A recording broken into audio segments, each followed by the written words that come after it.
Gibran Rakabuming Raka dan sudah sah dan juga sudah ditandatangani oleh seluruh penerima kuasa dan sudah diserahkan ke Mahkamah Konstitusi malam hari ini. Kemudian surat permohonan sudah diserahkan juga masing-masing satu permohonan dan sudah dinyatakan lengkap seluruhnya oleh Panitera Mahkamah Konstitusi dan sudah dicatat dalam pendaftaran. Dan tentu kami akan menunggu sidang Majelis Hakim Mahkamah Konstitusi itu memutuskan apakah permohonan kami diterima atau tidak diterima sebagai pihak terkait dalam kedua perkara yang sudah didaftarkan ke Mahkamah Konstitusi ini. Dan selanjutnya kami akan mempersiapkan jawaban atas permohonan yang diajukan oleh kedua pemohon dan itu sudah harus diserahkan ke Mahkamah Konstitusi pada tanggal 27 Maret yang akan datang dan pada tanggal 28 sesuai dengan jadwal yang disusun dalam peraturan Mahkamah Konstitusi nomor 1 tahun 2024 kami diberikan kesempatan untuk menjawab ya atau membacakan jawaban terhadap permohonan yang diajukan oleh kedua pemohon pada tanggal 28 Maret yang akan datang. Jadi kami harus kerja maraton ya, kerja dan sudah bekerja sejak kemarin dan insya Allah solid tim ini dan satu suara ya di depan-depan ini orang besar-besar semua ini. Ada Pak Oto, ada Pak Oce, apalagi yang sebelah kanan saya ini bos besar. Jadi insya Allah tim ini solid ya, satu suara, satu sikap dalam membela Pak Prabowo Gibran dan kami berkeyakinan bahwa insya Allah kami akan mampu menjawab atau menangkis seluruh argumen dan dalil-dalil serta alat bukti yang diajukan oleh para pemohon dalam perkara ini. Dari saya cukup, barangkali silakan Pak Oto barangkali ingin menambahkan. Pak Oto ini wakil ketua tim pembela ya. Ada Pak Fahri Bahmid juga wakil ketua ya, ada di belakang ya. Silakan Pak Oto. Terima kasih teman-teman semuanya. Terima kasih Pak Hinca, Pak Yusuf, Pak Hotman, Pak Oce, Pak Maulana ya, dan teman-teman yang lain ada di sini, Pak Fahri.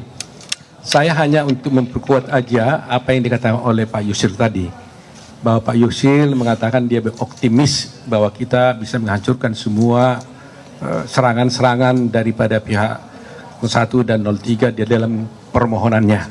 Bukan serangan yang lain ya, dalam permohonannya. Karena apa? Karena memang secara formal kami melihat bahwa gugatan yang diajukan oleh 01 dan 03 tersebut adalah cacat formil. Cacat formil, cacat prosedural. Sehingga karena tidak memenuhi secara formil maka kami melihat bahwa berpotensi besar bahwa permohonan itu tidak akan dapat diterima. Itu yang paling mendasar. Karena apa? Alasan kami karena bahwa sengketa yang disampaikan sekarang ini sesungguhnya adalah dalil-dalilnya itu mengenai soal proses pelanggaran-pelanggaran di dalam pemilu. Padahal kalau pelanggaran-pelanggaran dalam pemilu itu adalah ranahnya Bawaslu. Yang Bawaslu bisa masuk ke Petun, bisa masuk ke Mahkamah Agung. Sedangkan yang dimasukkan di dalam MK ini, yang ranahnya MK ini adalah merupakan perselisihan tentang hasil pemilu. Ya. Dan itu tegas diatur di dalam pasal 476 Undang-Undang Pemilu dan telah diadopsi di dalam peraturan Mahkamah Konstitusi tahun 2023. Yang tegas menyatakan bahwa untuk mengajukan permohonan saja itu di dalam PMK itu diatur apa yang harus dimohonkan.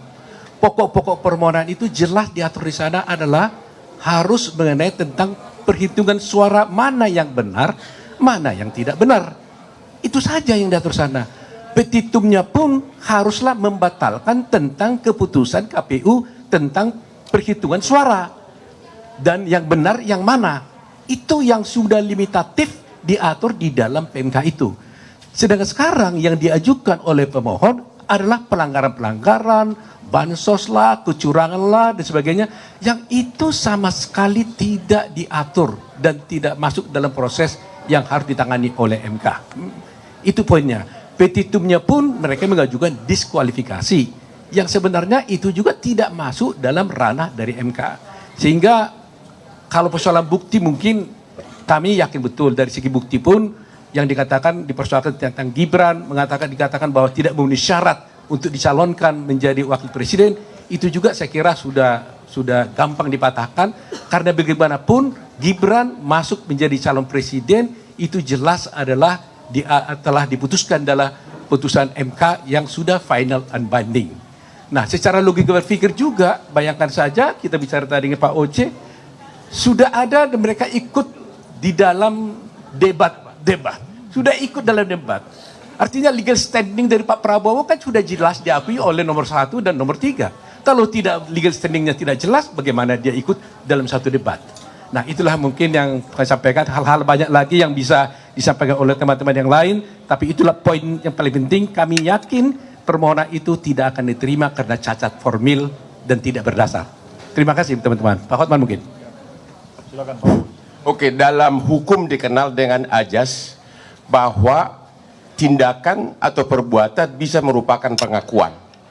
2 kali 01 dan 02 mengakui keabsahan Gibran. Waktu pendaftaran mendapat 01 dan 03 2 kali mengakui keabsahan Gibran. Waktu pendaftaran di KPU mendapatkan nomor. Ya, malah mereka pesta pora berdiri, ya. Berdiri 01, 02, 03 berdiri, tidak ada satupun protes tentang keabsahan dari Gibran. Itu pengakuan pertama. Pengakuan kedua, sebagaimana tadi Bung Otto bilang, dalam debat cawapres, berapa kali Gibran debat dengan cawapres 01 dan 03, itu atas undangan KPU dan tidak ada protes satupun. Kok sekarang KPU disalahkan? Jadi, ya disalahkan KPU-nya. Kok Gibran tidak memenuhi syarat? Jadi menurut kami sih rada cengeng, itu aja deh jawabannya deh. Baik, Pak Oce ada mau tambahkan sepatah dua kata-kata. Ini Pak senior kita ya. Saya cuma mau bahas mengenai bukti narasi. Bukti narasi tidak dikenal di dalam pembuktian, coba itu.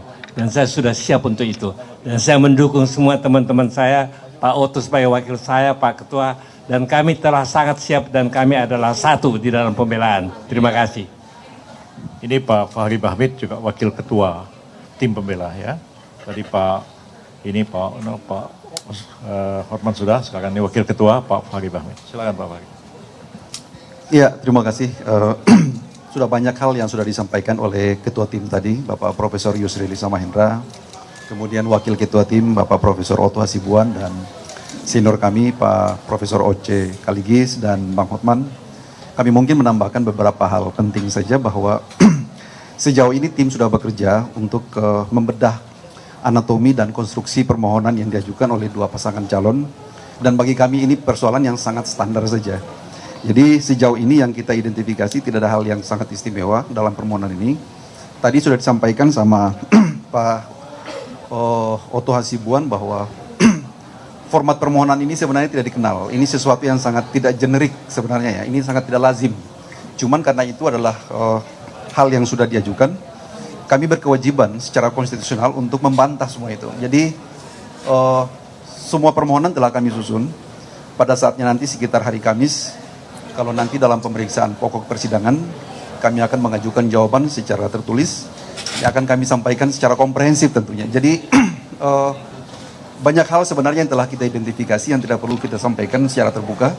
Mungkin nantinya pada saat persidangan kita akan menyampaikan secara lebih jelas ya. Jadi sebagai kesimpulan bahwa kita hargai saja apa yang mereka ajukan hari ini sebagai bagian dari hak konstitusional mereka, walaupun dalam konteks tertentu kita pandang sebagai sesuatu yang tidak lazim dalam mekanisme hukum acara dan pembuktian di Mahkamah Konstitusi. Mungkin seperti itu yang dapat saya tambahkan dari apa yang telah disampaikan oleh Profesor Yusril. Terima kasih.